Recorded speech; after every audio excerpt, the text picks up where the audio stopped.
Hi, friends. This is the reading lesson for third grade. Today we are going to read another folk tale. Please make sure you have your booklets open to page 10. You have a pencil and you have a highlighter. Our story today is called Cap o' Rushes, and we are going to read through it. We are going to answer 3 questions by underlining, and then we will look for some open syllable words. And I will explain what those are when we get to it. So when you are ready, we will go ahead and start reading. But before we start reading, I want you to pay attention to a few things for me. First, I want you to look for the reason that the servants call Katie Capo Rushes. I want you to also look for the reason that Katie's father sent her away. And I want you to figure out how Michael found Katie. All right, let's go. Word, study, read. Remember to annotate as you read. Cap o' Rushes. Once upon a time, a rich man sent away his daughter. "You don't love me, Katie," he said. "But I love you as fresh meat loves salt," she replied. Katie was sad until she found some rushes along a river. She turned them into a cloak to cover her pretty red dress. Katie was a fine lady, but took a servant's job. She peeled potatoes and scrubbed pans. The other servants called her Cap o' Rushes because of her odd-looking cloak. One night, Katie went to a dance wearing her red dress. Her master's son, Michael, saw her and fell in love. They danced together all evening. At midnight, she slipped off. Michael looked everywhere for Katie but couldn't find her. At the next dance, when the music began to play, she reappeared. They danced together. This time, Michael followed Katie home. He saw her in the kitchen putting on her work apron. She was still beautiful. He begged Katie to marry him, and she agreed. Katie's father went to the wedding. He didn't know the bride was his daughter. Katie had asked the cook to serve meat without salt. It tasted so bad that Katie's father realized he had been wrong about Katie. His daughter really did love him. They hugged each other, and everyone lived happily ever after. All right, so this is a version of a Cinderella story. It's a little different than the ones that we have been reading, but it does have some similarities. So let's go back and think about those questions that I wanted you to answer and look for. So grab your pencils and let's start by finding, why did the servants call Katie Cap o' Rushes? Why did they call her that? If you're not sure, go back into paragraph 3 and underline what you find. Why did they call her that? All right, so if you see right here, it says the other servants called her Cap o' Rushes because of her odd-looking cloak. Now, if you're not quite sure what a cloak is like kind of like a jacket or a coat or a cape, and it has a hood typically. It kind of helps you be in disguise, okay? And that's exactly what it did for Katie. So let's go ahead and underline this whole sentence right here because it includes our question. So the other servants called her Cap o' Rushes because of her odd-looking cloak. All right, the second thing I asked you to look for was, what reason did Katie's father send her away? Why did he send her away? If you're not sure, go back and look in paragraph 1. He claimed that Katie didn't love him. Oh, that's sad, right? All right. And so then Katie disguises herself. She goes to a ball, just like our Cinderella story, and dances with Michael, aka the prince in the Cinderella story. And then she goes back home and he doesn't know where she is. But how does he find her? She returns when they have another dance, but then Michael is smart this time. What does he do? Go back in paragraph 5. What does he do to find Katie? He followed Katie home. So right here it says Michael followed Katie home. So then they decide to get married, and Katie's father gets invited to the wedding, right? Now, how does Katie's father, this is not one of the questions I asked you to look for, but let's talk about this. How did Katie's father find her or realize it was Katie? What did she do? So in paragraph 6, it says, Katie had asked the cook to serve meat without salt. So if we go back to paragraph 2, it says, but I love you as fresh meat loves salt. So what that means is that fresh meat tastes better when there is salt added to it. You can salt it before you cook it. You can salt it after you cook it. So she's saying, Dad, I love you as much as this fresh meat loves salt. So when she decides to serve the meat without salt, the meat tastes bad, and her father realizes that she really did love him. So kind of an interesting way to show that she loved him, but it worked, and everyone lived happily ever after, like our normal fairy tales.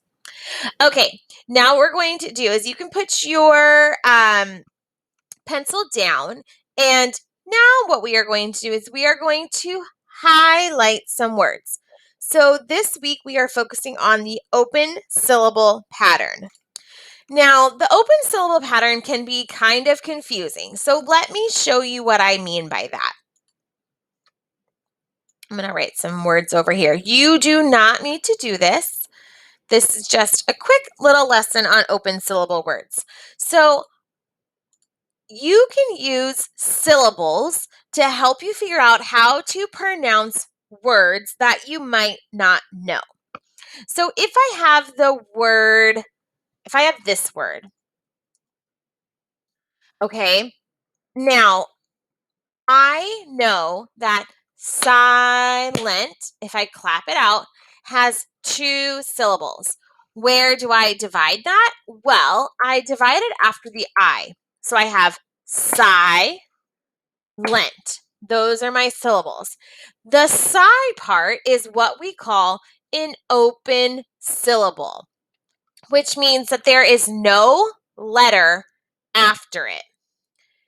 If you have a word like dentist, and I divide it right there, see how this E has a letter after it? It has an N. So this is called a closed syllable. And the way that I like to remember it is that it's closed because there is something on the end of that syllable. So den, D-E-N, has a letter after the E, and that makes it a closed syllable. So how does that help us when we are reading? Well, it helps us because if it's a closed syllable, like dentist, then the vowel says a short sound, dentist. But if it's like silent and it has an open syllable, which means there's no letter after the vowel says its name, silent. Some other open syllable words would be words such as begin and student. Okay, these are all words that have that open syllable. There's nothing after the vowel. If there's nothing after the vowel in between the syllables, then that means that the vowel says its name. So we're going to go through this story paragraph by paragraph, and we're going to highlight and carefully divide the words into syllables.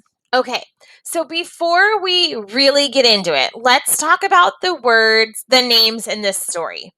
We have the name Katie, and we have the name Michael. Okay, names are kind of funky, but if you listen to the word KT, that would be divided right there, and Michael, and that would be divided right there. So right now, I want you to go through and I want you to highlight all the places where you see Katie and where you see Michael. So just do that right now. I will do it as well.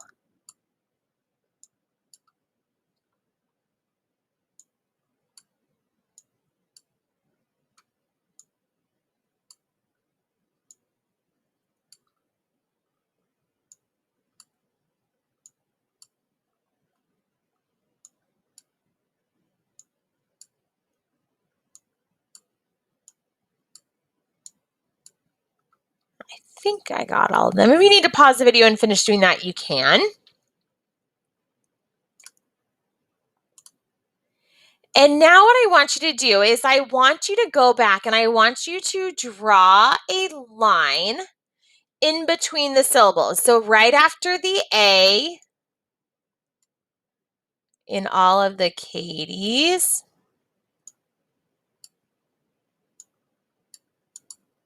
Oops.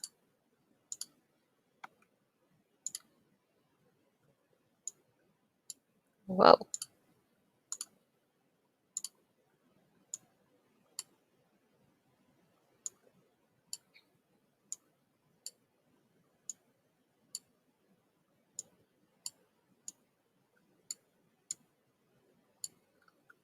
And then right after the I in the Michaels.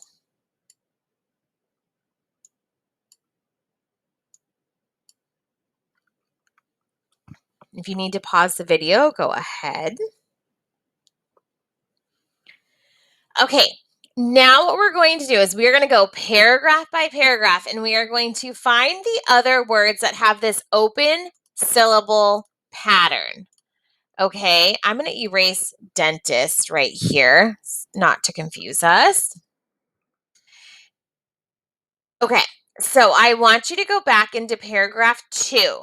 There is one word in there that has an open syllable. So it has to have at least 2 syllables and it's open, which means that one of the vowels says its name just like these right here. See if you can find it.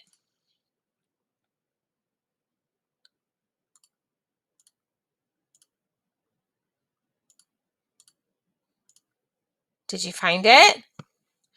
So you should have found replied. And replied, when we divide it, you're going to divide it after that E. So take your pencil and you're going to draw your line. Whoops. This is hard for Mrs. Peterson. Replied. Now I want you to look in paragraph 2, or paragraph 3, excuse me. There are 2 words that are at least 2 syllables and they have an open syllable. Did you find them? So we have the word lady and we have the word potatoes. Now, if this is kind of challenging for you, that's okay. Open syllables are hard, all right? So don't stress if you're having a hard time. You can do it with me. So lady, and this one is 3 syllables. Potatoes.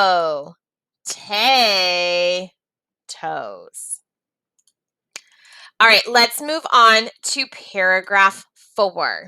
There are 4 words in paragraph 4. Oh, I'm sorry, not paragraph 4, paragraph 5. 4 words in paragraph 5. See what you can find.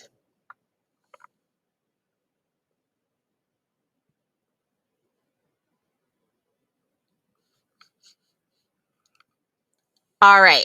So we have the word two right next to each other. Music began. We have apron and beautiful. Okay, so let's go ahead and divide those. We have music began, a, its own syllable, print, and beautiful.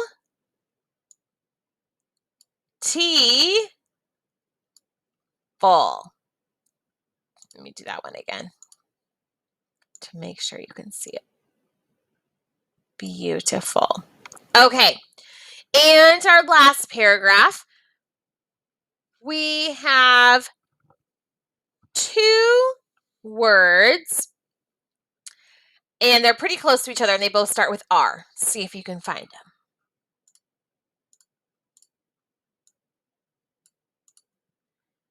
So we have realized and really. Really is kind of a tricky one because you might not hear that E sound when you say really. But if you say really, like it should be pronounced, then you can hear it. So really.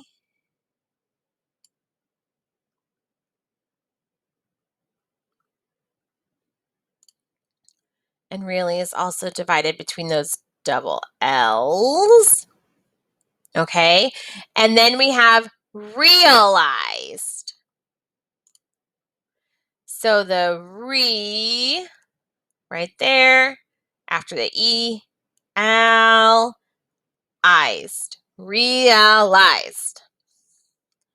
So again, I know that open syllables are kind of tricky, but they do help you understand the way that words are pronounced.